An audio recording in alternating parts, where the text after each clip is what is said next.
दोस्तों, बड़ी खबरें सामने आ रही। इजरायल द्वारा सीरिया पर हमले के बाद पहली बार बोले तुर्की के राष्ट्रपति एर्दोगान, कर दिया बड़ा ऐलान, नरसंहार करने वाले जालिम की होगी हार, दुश्मनों की हर साजिश नाकाम होगी और आखिर में चलेगा सिर्फ अल्लाह का निजाम। और अगली खबर में आपको बताएंगे जो काफी इंटरेस्टिंग है। अमेरिका के नाकेबंदी के बीच ईरान ने चीन को दिया वीआईपी परमिट, हॉर्मुज से गुजरे चीनी जहाज, देखते रह गए ट्रंप। साथ ही आपको बताएंगे अमेरिका को कनाडा ने दिया करारा जवाब, 20 अरब डॉलर के अमेरिकी सामान पर लगाया भारी टैरिफ। इनके अलावा आपको बताएंगे क्या मुजतबा खामेनी सुप्रीम लीडर बनने के बाद पहली बार सार्वजनिक मीटिंग में नजर आए।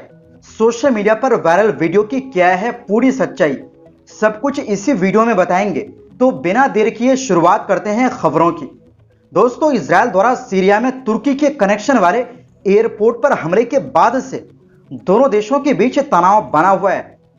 अब इसी बीच इस मुद्दे पर पहली बार तुर्की के राष्ट्रपति ने इजरायल के खिलाफ बड़ा बयान दिया है।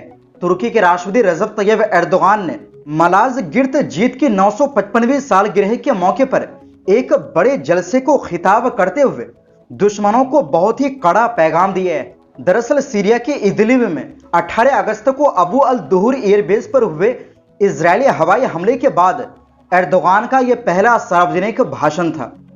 हालांकि उन्होंने अपने पूरे बयान में सीधे तौर पर इजरायल का नाम तो नहीं लिया, लेकिन उनका इशारा बिल्कुल साफ था।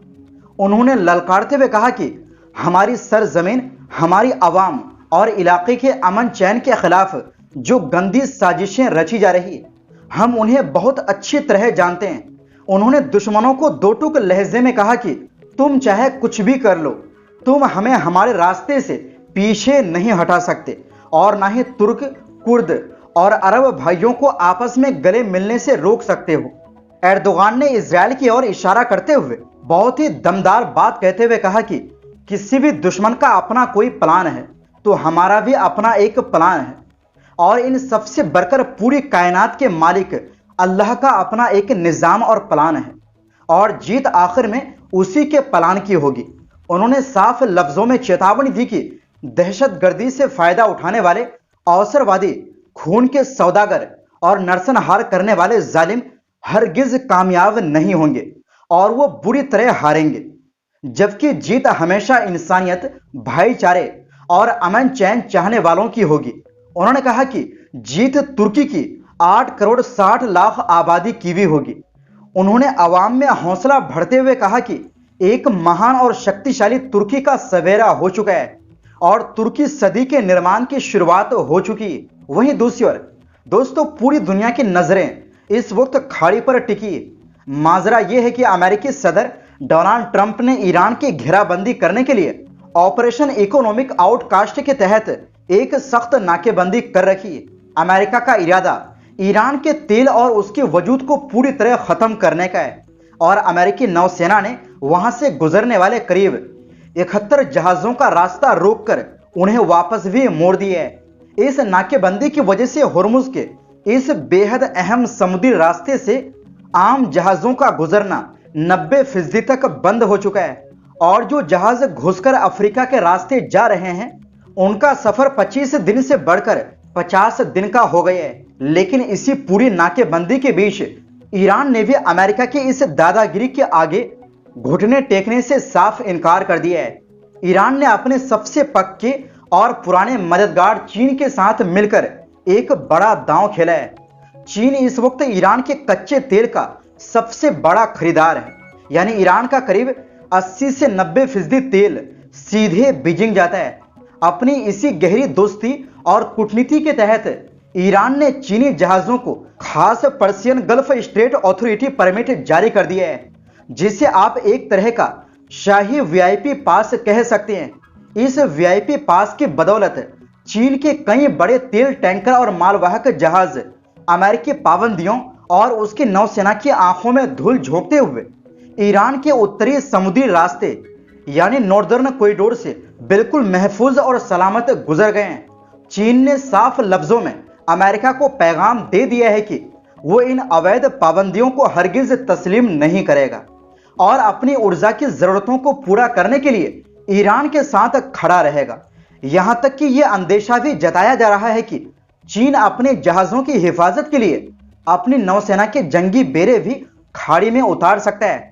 दूसरी तरफ ईरान ने भी अपनी सरजमीन के इस रास्ते से गुजरने वाले दूसरे जहाजों पर भारी टैक्स लगा दिया है और हुक्म दिया है कि जो बात नहीं मानेगा उसका जहाज जब्त कर लिया जाएगा। वहीं दूसरी ओर दोस्तों, वो दिन चला गया जब एक देश खुद को सुपर पावर कहते थे और दुनिया डरती थी।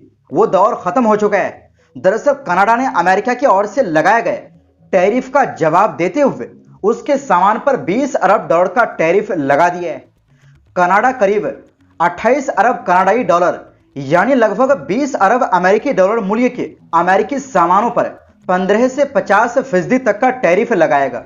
ये जवाबी टैरिफ 8 सितंबर की आधी रात से लागू होंगे। कनाडा ने कहा था कि वो अमेरिका के टैरिफ का $4 के हिसाब से जवाब देगा।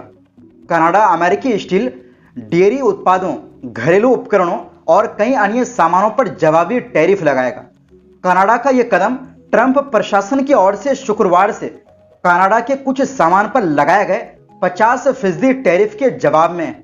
व्यापार वार्ता विफल होने के बाद अमेरिका ने यह टैरिफ लगाए हैं। इसके अलावा अमेरिका पहले से ही कनाडा के स्टील, एल्यूमिनियम, ऑटोमोबाइल और लकड़ी पर टैरिफ लगा रखा है। वहीं दूसरी ओर दोस्तों, सोशल मीडिया पर एक वीडियो बहुत तेजी से वायरल हो रहा है जिसे लेकर यह बड़ा दावा किया जा रहा है कि ईरान के नए सुप्रीम लीडर मुजतबा खामेनी मार्च 2026 में पद संभालने के बाद पहली बार किसी सैन्य बैठक में सबके सामने दिखाई दिए हैं।